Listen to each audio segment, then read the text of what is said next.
Welcome back to the Laurence McKenna channel. I've got another Laurence with me tonight. We're going to be reviewing the Man City game and the Liverpool game. Let's start off with Liverpool. Your perception of... I know you didn't watch a lot of them tonight. No. But you did see Benfica scoring the goals. Yeah. I think there are a lot of misconceptions about Liverpool at the moment and a lot of strange ways with how they play.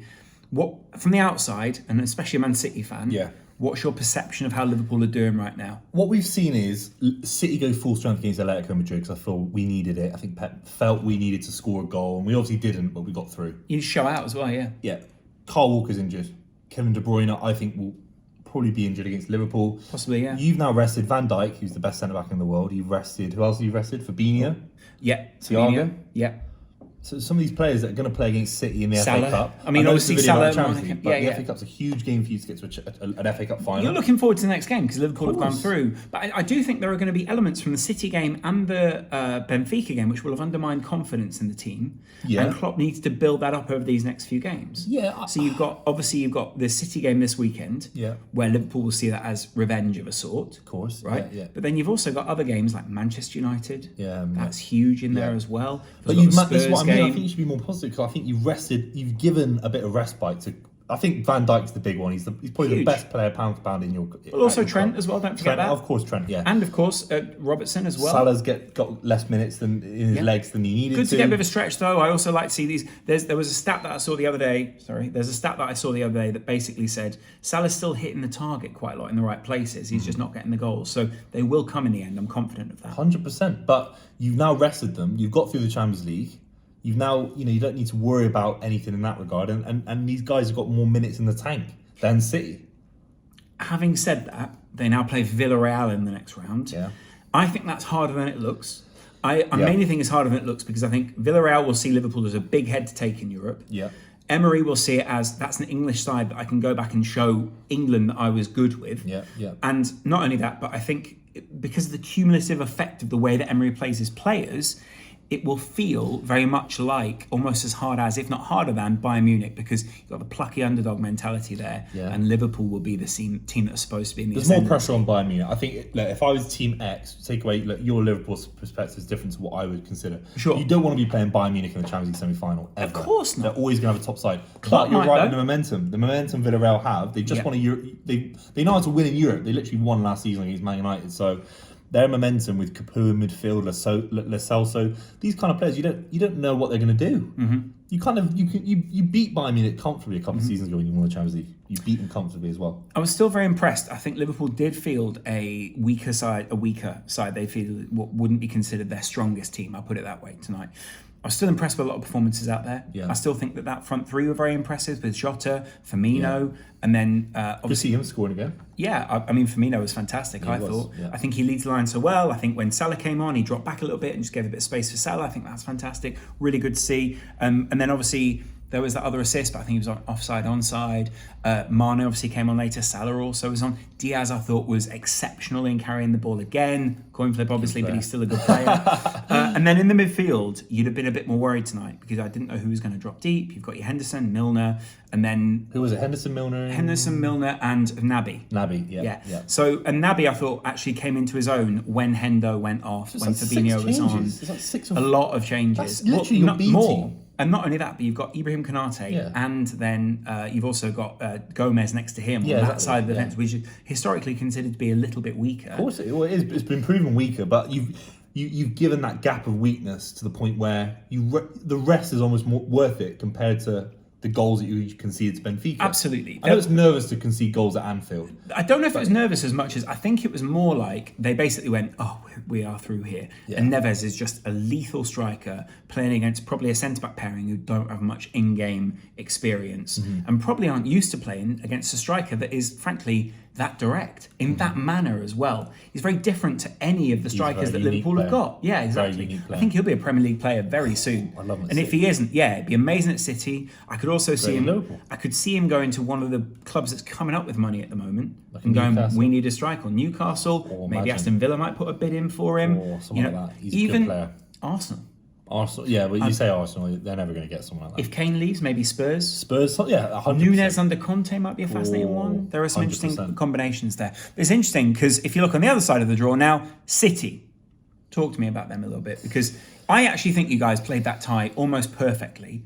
And I think Pep Guardiola has shown his pedigree by prepping you perfectly for both games. Liverpool and then Atletico Madrid. And before that, I think you coped really well with being frustrated. Yeah. Don't think the nerves got you too much tonight. No, look, I think we were watching the stream. I think you can be critical while the game is going on, saying, why didn't we have more opportunities? Why didn't we do this? Why didn't we do that? We've gone to the Champions of Spain, one of the hardest, most aggressive atmospheres in Spain, in Europe, with the most aggressive manager in the world, probably. By far. One of the great managers of the world. I really believe that, even though he's not my cup of tea. Yeah. And we've kept a 0-0. We've always Simeone. Yep. I mean, that's the truth. But we've done it with the ball. In that first half, I think we were by far the better side. We were by far the better team in the whole of the 90 minutes in the first leg. So really, we were 80% the better side throughout the whole tie. And they had a final 20-minute spell where they really put pressure on. There was who was it? Was it Savic on the outside of his foot? Savic, yeah, and then goal. Yeah, and then obviously, I think they basically kept cutting it back in the box, and they got a few opportunities. Yeah. Obviously, I think they had more clear-cut opportunities in this game than City did. Yeah, I still think City always looked like they were the more dangerous of the two teams to me. And that's what happens when you don't have the ball and you're playing part of the bus football. You're relying on a mistake from the opposition because you're relying on them to not be able to create a chance past you because they've got the control of the game. They've got the ball by definition.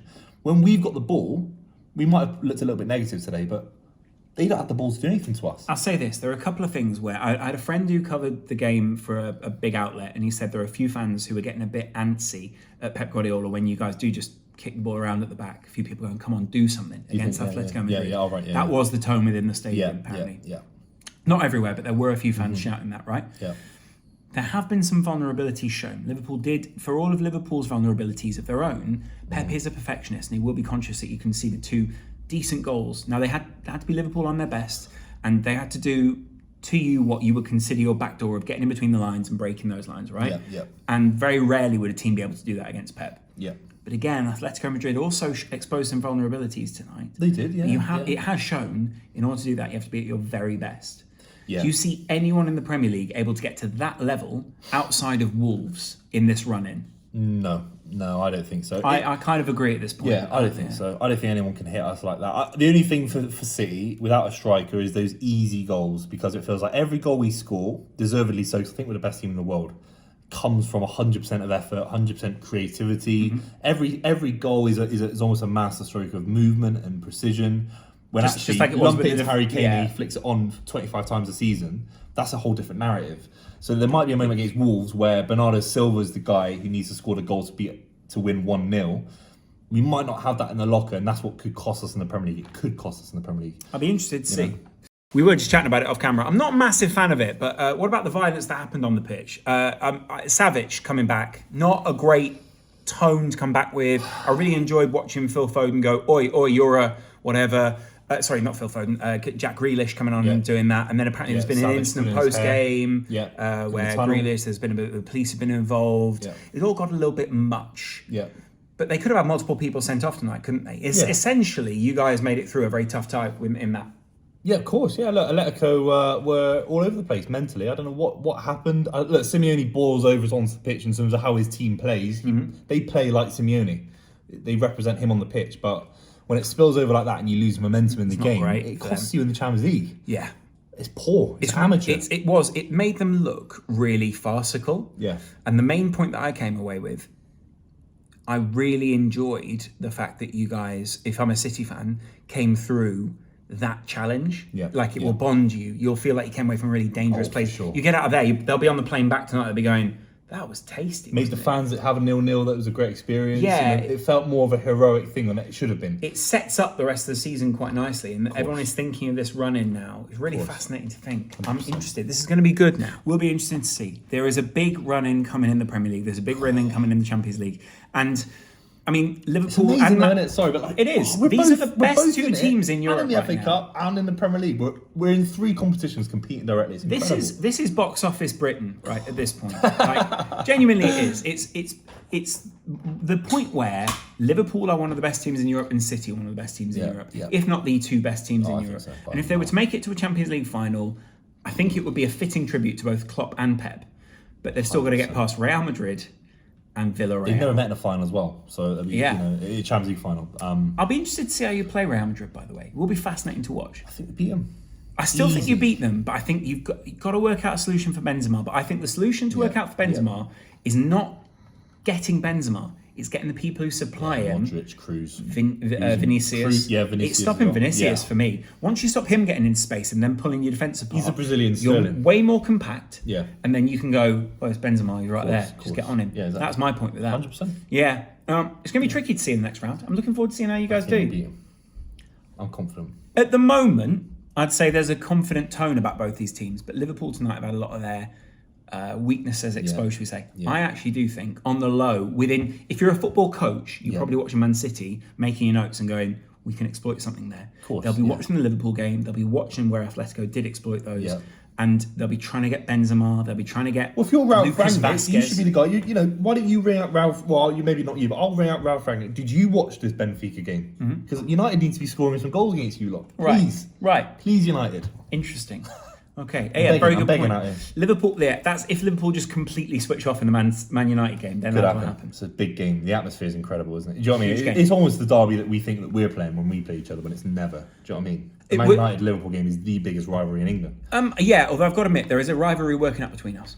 I'm kind of enjoying it. Can I finish on what you think of Pep being friendly with Van Dijk, Trent and Klopp?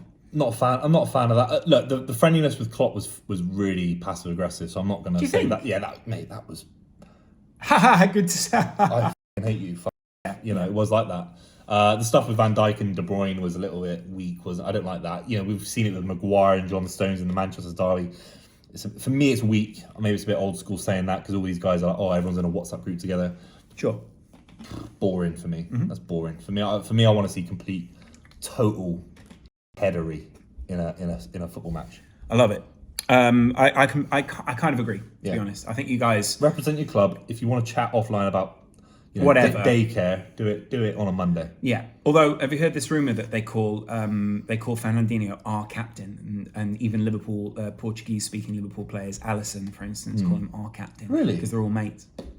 Wow. He is a leader. He's a leader of men, Fernandinho. It's the Brazilian clique there, isn't it? Yeah. But it's kind of sweet to see those guys. He's the leader of men, Fernandinho. Yeah. I think there are a few leaders out there. It's just nice to see when you got the leader of the leaders. That's a big one. Yeah.